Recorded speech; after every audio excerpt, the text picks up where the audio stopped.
بل هغه خلک چې د انساني حقوقونه د خدای بندگان دي او حقوق ډېر دي خو په ټولنه کې خلکو هغوی ته حقوق نه دي ورکړي هغه مسکینان دي چا سره پیسې نشته مال او دولت نشته هغوی ته خلکو حقوق نه دي ورکړي د هغوی حقوق خلکو نه دي منلي الله څه وایي نبی علیه الصلاة والسلام ته الله فرمایي واصبر نفسك مع الذين يدعون ربهم بالغداة والعشي يريدون وجهه ته ځان هغه خلکو سره نږدې کړه چې بېګا سبا الله یادوي او کار د الله د رضا طلب دی دا آیتونه هغه وخت کې نازل شو چې مشرکینو نبی علیه الصلاة والسلام ته وفرمایل چې بلال او صهیب او سلمان او مساکین او فقرا د صحابه ستا په مجلس کې ناست دي موږ ځکه نه راځو که دا لرې کې دا وشړې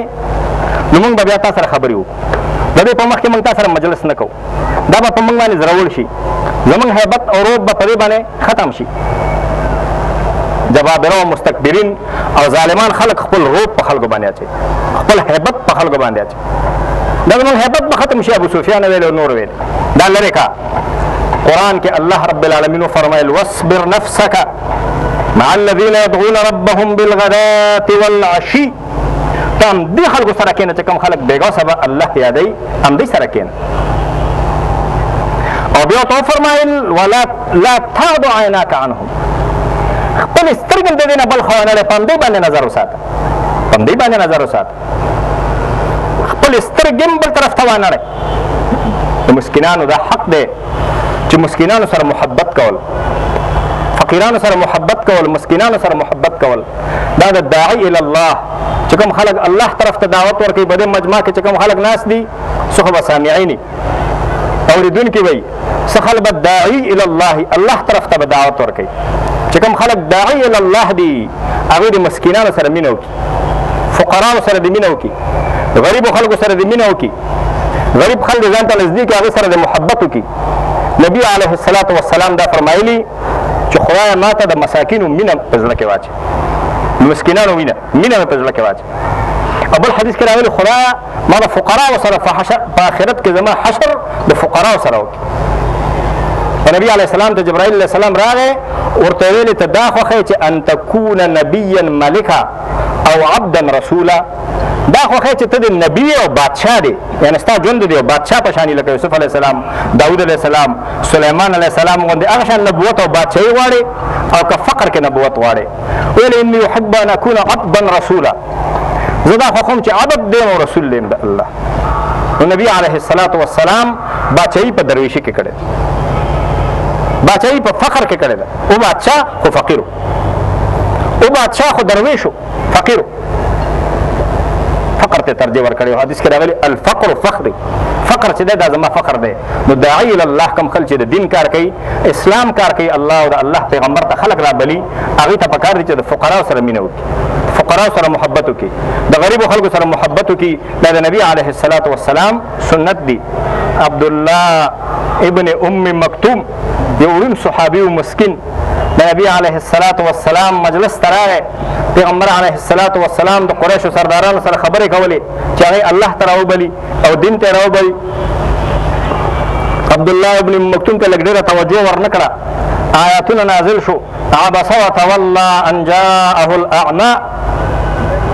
وما يدريك لعله يزكى او يذكر فتنفعه الذكرى اما من استغنى فانت له تصدى وما عليك الا يزكى الله پاک نبی علیه الصلاة والسلام مخاطب نه کو عمومي خبره وکړه یو سړي تنده تریپ که او مخې ګونجې که ځان یې خفه که چې کله وین راغی ورته بیا مخاطب که ورته وایي ته څه پوهېږې کیدای شي همدی خفاک شي او همدی نصیحت واخلي همدکې د الله یاره پیدا شي همدې وړونکې بیا ورته وفرمایل چې څوک مالدار وي شتمن وي ته د هغې استقبال وکړې او چې څوک په منډه منډه درته راځي نو تا سره محبت کوي تا سره رغبت تا ته رغبت وي نو ته به د هغه نه بېپروایي کوې نو بیا به چې عبدالله ابن مکتوم د لرې نه پیغمبر علیه الصلاة والسلام ولیده ورته به ویلې چې یا هذا الذي عاتبني فیک ربي ای هغه سړی راځه کښېنه چې ستا په باره کې زما رب ما نه خفه شوی ستا په باره کې زما رب زه ملامته کړم یا هذا الذي عاتبني فيك ربي تا په باره کې الله زه ملامته کړی راشه را نږدې شه د مساکینو حب او د مسکینانو سره مینه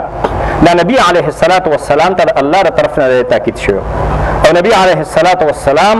امت ته د دې تاکید کړی چې د مسکینانو مینه کوه. امام ربانی مجدد الفسانی شیخ احمد فاروقی سرهندی رحمت الله علیه مکتوبات شریف کې هغه د بدخشان کې د هغه خلیفه باره کې دا شکایت شوی چې د مالدارو شتمنو خلکو سره کینی او فقراو سره مینه او محبت نه کوي. امام ربانی رحمت الله علیه په خپل یو مکتوب کې د بدخشان هغه خلیفه ته نصیحت کړی دی او تاکید ورته کړی دی چې د فقراو د مساکینو حب او محبت په ځان کې پیدا کا د سلوک او د تصوف کار الله ته د رسېدو کار د دې نه بغیر نه کېږي په بله طریقه باندې چې د مساکینو محبت او د فقراو محبت او د غریبانو محبت د تر څو په زړه کې پیدا شوی نه د مالدارو خلکو محبت پسې مګر د هغې سره هر څوک محبت کوي غریبانو سره محبت کوه. ابو هريره رضی الله تعالی عنه یو صحابي دی ویل چې سلمان صهیب او بلال په یو ځای کې ولاړ دا خو پېژنئ که نه سلمان صهیب او بلال صهیب از روم بلال از حبش سلمان ز فارس مسکینان د صحابه او فقراو. علامه اقبال په خپل شعر کې ویلي صهیب از روم بلال از حبش سلمان ز فارس زخاک مکه ابو جهل انجب العجبیست. صهیب او سلمان او بلال فقرا د صحابه ولال دي کې ابو سفیان راغی د وخت ابو سفیان مسلمان شوی دی نو دی یو بل ته ویل چې ما اخذت سيوف الله ما اخذها د الله تورې په خپل ځای ونه لګېدې مطلب چې د سر کټ نه شو د ابو سفیان په دونه جنګونو کې اخر مسلمان شو. جنګونه ډېر شوي نو که ابو سفیان مسلمان شوی مو خو د دې د خولې نه دا خبره ووته چې د الله تورې صحیح ونه لګېدې یعنې د الله د مجاهدینو تورې دې ځای کې ابوبکر صدیق رضی الله تعالی عنهم ناستو نو هغه ورته ویلې چې اتقولون لشیخ قریش و سیدهم د قریشو مشر او د قریشو سردار ته داسې خبرې کوئ. بیا ابوبکر صدیق لاړه نبی علیه الصلاة والسلام ته ویلې چې وګوره صهیب او بلال او سلمان د ابو سفیان په باره کې داسې خبره وکړه اوس خو مسلمان شوی دی د دې خبرو څه عجب دی. د الله خوږ پیغمبر یې څه ونه ویل ویلې چې یا ابابکر لعلك اغضبتهم لکه چې تا صهیب او بلال او سلمان په دې خبره باندې خفه کړل غوسه دې کړل لئن كنت اغضبتهم لقد اغضبت ربك يا ابا بکر که تا سلمان او بلال او صهیب غوسه کړي یې ابو بکر خپل پروردګار دې غوسه کړی خپل رب دې غوسه کړی دی ابو بکر الله دې خفه شوی دی الله تر باندې غوسه دی داسې کار دې کړی. ابو بکر په منډه راغی ورته ویل یا اخوتاه اغضبتکم ما تاسو غوسه کړئ په دې خبره باندې ما چې دا کوم نصیحت تاسو ته وکړه تاسو پرې خفه شوئ قالوا لا یغفر الله لك یا اخانا یا اخي نه ای زمونږ وروره الله دې تا وبخي نه موږ خفه شوي نه یو موږ غوسه شوي نه یو. نو نبي علیه الصلاة والسلام فقرا د صحابو سره او مساکین د صحابو سره مینه وه. سعد بن ابي وقاص رضی الله تعالی عنه عشره مبشرونه دی د دې یو زوی دی د هغه نه روایت دی هغه وایي چې یو وخت کې د سعد په زړه کې دا راغله چې زم سوګیم په بعضې خلکو باندې خپل فضیلت یې زړه کې راغی انسان دې زړه کې څه راځي حدیث پاک دی دا وی نبی علیه الصلاة والسلام ورته ویل چې داسې مه کوه انما تمترون وترزقون وتنصرون بضعفائکم د فقراو د ضعفاو په وجه باندې الله مدد نازلیږي بارانونه نازلیږي رزق الله د فقراو د مساکینو په برکت باندې الله پاک خوشی کوي. چا باندې فخر مه کوه چا باندې خپل فضیلت په زړه کې مه راوړه د الله مدد د فقراو په مخ باندې راځي د الله مدد د فقیرانو او د مسکینانو بارانونه د فقیرانو او مسکینانو په مخ باندې د هغوی په دعا باندې الله بارانونه کوي د هغوی په دعا باندې د الله مدد او نصرت راځي